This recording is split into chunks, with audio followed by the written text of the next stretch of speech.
Okay, frequently we start the year by reading the Iliad or a version of it, and it's worth taking a look at some of the surrounding mythology that contextualizes the Iliad. Um, the Iliad itself only covers a very small section of the Trojan War cycle, and it's frequently useful to get that backstory. So let's sort of take a step back and look at the larger picture. So the Iliad and the Trojan War cycle is the dividing line between what's called sacred time and profane time. And so let's look at each of those two time periods and understand what we're talking about. Well, sacred time is the time when the gods came down, they walked among men, they took lovers, they intervened, they had contests, they show up, and a human could actually see a god, and if they're lucky, shake hands or something. Probably not that. That would not go over well. But the point is that humans and gods are actually physically interacting. Um, this is the time of all the myths. This is the time when magic appears in the world, when really incredible things happen. Um, Profane time, on the other hand, is the time in which normal people lived. This is the time when you won't see Zeus just come down out of the sky, and you won't run into Apollo. This is sort of the Greeks' explanation for why it was that nobody in living memory had ever actually interacted with a god. Um, and that was because Zeus had split up um, sort of these times. Gods used to do things with humans, and now they're done with that. They've moved past it. It wasn't good for the gods. It wasn't good for people. It was just messing things up. So you know what? We don't do that anymore. And the Trojan War is the end of that sacred time. He sort of ends things with a bang. Um, and in fact, the Trojan War was all Zeus's plan. It's called his boule. Boule in Greek means council. If you recall, Zeus has swallowed Metis, who her name literally means thought. She is the goddess of wisdom, and she, in Zeus's head, helps him come up with this plan. And the plan is to wipe out all the heroes. And let's think about that, because if you take a second, you think, okay, well, who are the heroes? Well, a lot of them are Zeus's kids, right? Zeus has hundreds of illegitimate offspring. Um, that's a lot of heroes. So why is he trying to kill his kids and all of his siblings and sons and daughters' kids? Seems kind of harsh. Why would you do that? Well, the fact of the matter is that the heroes were doing some pretty bad stuff. They were hurting Gaia. Gaia said, ow, ow, ow, all these heroes do is break stuff and it really hurts. This needs to stop. I don't like this. The heroes were also causing problems between the gods, right? Poseidon comes up to Olympus and says, hey, Zeus, guess what your kid did to my kid today? Caused problems. You know, they got into a fight on the playground, they killed each other, something bad happened. This is causing strife between the gods, and this is not good for Zeus's boule. This is not good for Olympus. I mean, if you've read your Delaire's Book of Greek Myths, you know the gods fight all the time. And why are they fighting? Well, frequently involves a mortal. So this is causing problems, and Zeus is getting pretty sick of it. Heroes are also making it hard for the gods to fully separate from people, right? We talked about how that was bad for the people and the gods to have all this interaction happening, but you know, they're good parents. They want to check in and see how Junior's doing. And, you know, in the case of Thetis, maybe bring him an extra suit of armor because he lost the old one, provide comfort.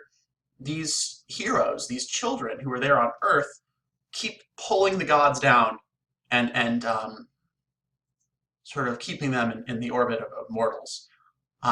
So if they were to go away, that would help keep that separation complete. But Zeus can't just throw lightning bolts down and kill all the heroes, right? We talked about one of the reasons that this is causing these heroes are causing trouble is because the gods are so invested. So if Zeus just murdered all their children, well, that would not do good things for diplomatic relations on Olympus. So Zeus needs the heroes to go. but he needs to not look like he's doing it personally. It's also worth pointing out that the heroes had done all the things they were supposed to do. The big point of heroes is to kill monsters, think like Hercules, that's mostly what he does, is slay monsters. Those stop civilization from taking root, right? It's hard to found the city of Nemea, or the town of Nemea, when the Nemean lion is rampaging. So they kill monsters, they found cities, and they start institutions. And at this point, all the monsters that needed to be killed were killed, the cities that needed to be founded were founded, the institutions that needed to be set up were set up, and all the heroes had left to do was just break stuff. And that wasn't going over so hot. So, Zeus comes up with Metis together of a plan. And their plan has several parts. So step one, no more heroes. Seriously, if we're going to cut off the hero flow, we need to stop making more heroes. And this, depending on one's interpretation of the mythology, actually hinges not on Zeus personally, though he is frequently involved, but on Aphrodite. In some of our interpretations, Aphrodite keeps making gods fall in love with humans because that's outrageously funny. The god wakes up the next morning and they're like, oh my gosh, I fell in love with another stupid human. Ah, this is so embarrassing. What are they going to say on Olympus? So when they get back to Olympus, everyone laughs at them. Ha ha ha, you're an idiot. So, if we're going to cut off the flow of heroes, we need to make Aphrodite stop playing jokes on all the gods. So, how do they do that? Well, the Anchises plan. So, Anchises is a dirty shepherd. He is smelly, he lives with his animals, he is not some fair prince or anything like that. He is a shepherd. And so Zeus makes Aphrodite have a taste of her own medicine and makes her fall wildly in love with this dirty shepherd Anchises. And so they actually have a son. His name is Aeneas. You'll hear a lot about him when we get to Rome. Turns out he is the hero who bridges Troy and Rome. Kind of a big deal. But the point is that Aphrodite wakes up the next morning and she's like, oh my gosh, I'm so embarrassed. Now I know what it feels like. I'll never do it again. I promise I'm done. No more falling in love with dirty, stinking humans. We're better than that. So, hero flow cut off. No more heroes. Step two, we need to get rid of some of the heroes that are there. And enter Achilles, Achilles. His name literally means the grief of the people or the grief of the host. The Laos is frequently like the mass of unnamed people. Now, if you'll recall, the Trojan War cycle really kicks into high gear with the golden apple, right? Remember with Eris, the goddess of strife, she throws the apple for the fairest. Well, where does she do that? At the marriage of Thetis and Pelus. Now, Thetis is a goddess, and there's a prophecy about her. And the prophecy is that her son will be greater than the father.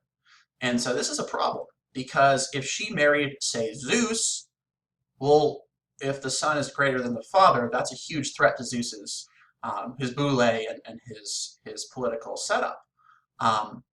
So that's not going to work. So Zeus orders her to marry Pelus, who's a human. I thought you said no more heroes, right? Well, we have two more we need to get to. But these are part of the plan. They are a ticking time bomb. And Achilles is greater than Pelus, and he is the ultimate hero slayer. His job is to kill heroes. And remember, he's dipped in the river Styx, so he's nearly invincible, except for that little place. And there's no double dipping in the river Styx, so they couldn't just swap grips and do that. So Achilles, when he goes to war, he is going to just cut down all the enemy heroes.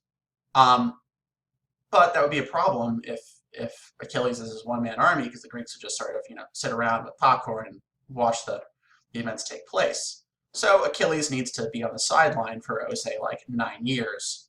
Yeah, that's the Briseis and Achilles sulking in the tent part.